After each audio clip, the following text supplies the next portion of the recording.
Today on DC News Now, a break in the case. Officials say a man is now in custody in the connection to the shooting death of Charlie Kirk. With kids now back in school, there's concern as vaccine rates continue to drop. Why parents are opting their kids out of getting their shots. And after a cloudy week, we're back to clear skies and a warmer end to the work week. Meteorologist Damon Matson is tracking your weather.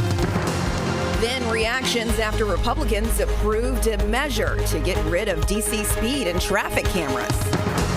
And we're helping you stretch your dollar. How buy now, pay later plans will impact your credit score. You're watching the station covering all of the DMV. This is DC News Now.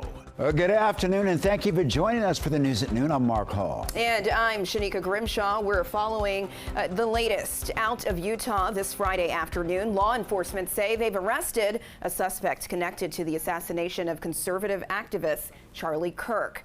22-year-old Tyler Robinson was taken into custody, and Utah Governor Spencer Cox said he told a family friend that he was responsible for it. Governor Cox also says they believe Robinson acted alone. Investigators interviewed a family member of Robinson who stated that Robinson had become more political in recent years. The family member referenced a recent incident in which Robinson came to dinner prior to September 10th, and in the conversation with another family member, Robinson mentioned Charlie Kirk was coming to UVU. They talked about why they didn't like him and the viewpoints that he had. And since the shooting, many lawmakers are fearing for their safety. And DC News Now's Vinay Simlat explains why the shooting has so many concerned.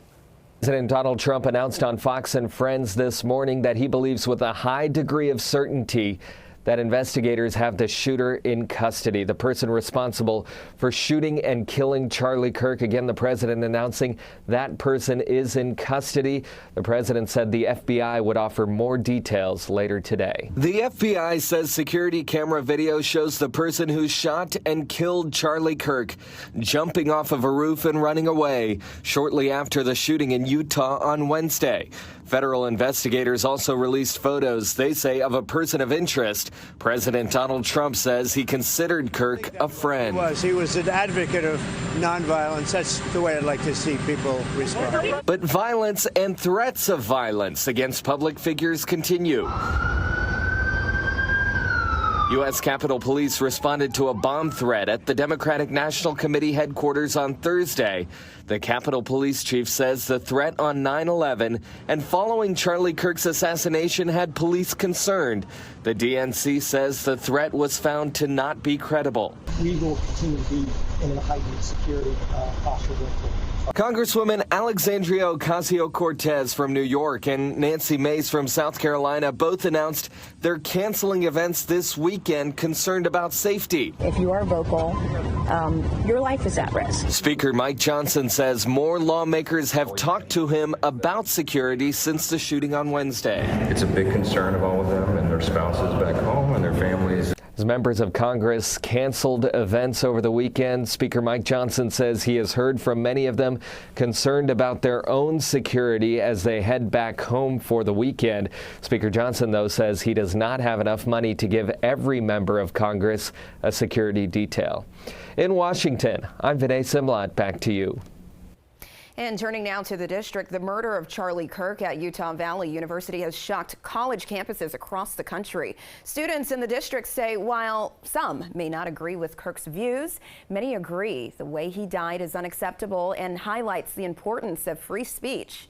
We spoke to students at Georgetown and George Washington University on their thoughts. At the tourists, we're going to have more events here. And look, we've heard Ben Shapiro go out and say that he's not going to stop either, and he's going to go out and spread our conservative message just as Charlie Kirk would have liked us to do. And students hope this tragedy will bring people together despite divisions.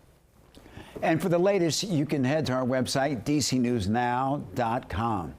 Yesterday, other threats were made against several historically black colleges in Hampton and Virginia State University canceled classes today.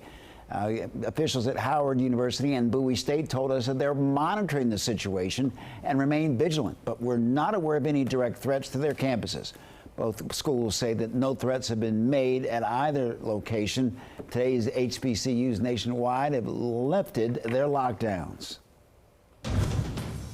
All right, it's 12:05 now. Mark, are you ready for the weekend? I am all ready for the weekend. Yes, and yes. I hope that the weather will play a part in it. And meteorologist Damon Madsen joins us now. Damon, what do we have to look forward to? Mark, it will make an impact. It'll give you that amazing weekend you're hoping for. I'll tell you that much. Yeah, things are looking up as we get into this Saturday, Sunday coming up here. And we've been enjoying some slightly warmer days to wrap up the week, and that trend will continue. But, of course, last night we did see things cool off a decent bit thanks to the same clear skies that we are enjoying out there this afternoon. DC did drop down to 63, and as expected, we did see a few 60s the farther east you went in the DMV, but the farther west, it definitely got cooler as we dropped down easily into the 50s, and we did have a few spots like over toward Cumberland there into the upper 40s. But all of that sunshine that's out there again this afternoon, warming us right back up to the upper 70s, lower 80s, and all things considered, we will likely see these temperatures just a few degrees warmer than we did on Thursday, expecting to see the entire area make it into the lower 80s. A few spots could even approach 84, 85 degrees, so looking fantastic for this Friday. Now, how much warmer should we expect it to get as we head into the upcoming weekend? We'll have a full look at your forecast coming up here in just a bit.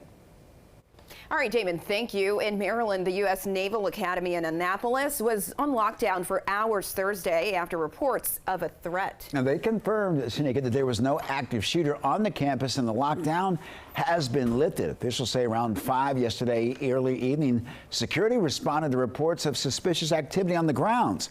Or during the building sweep, one person was injured and flown out for treatment, and we're told that they are in stable condition. Neighbors say that they heard a loud announcement saying that the campus went into lockdown for hours. There was a lot of uncertainty as they waited, as they watched police cars rushing in and a helicopter circling overhead. Many stayed calm, but wanted to know what was going on, and some were in contact with friends on the base. She was saying that, like, everybody else was evacuated, and they got everybody evacuated out of that one building. So from what we know, I don't know. They don't know anything about the like shooter in question or whether it was a misfire. They're still definitely reeling, but from what I hear, there was one injury and everybody else is safe. A public visitation for the academy is closed today. We're told that the investigation continues.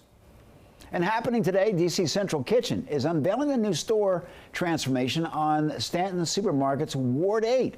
Since 2024, Healthy Corners team has worked with Stanton's owners on enhancing their infrastructure and business model when it comes to selling healthy fruits and vegetables.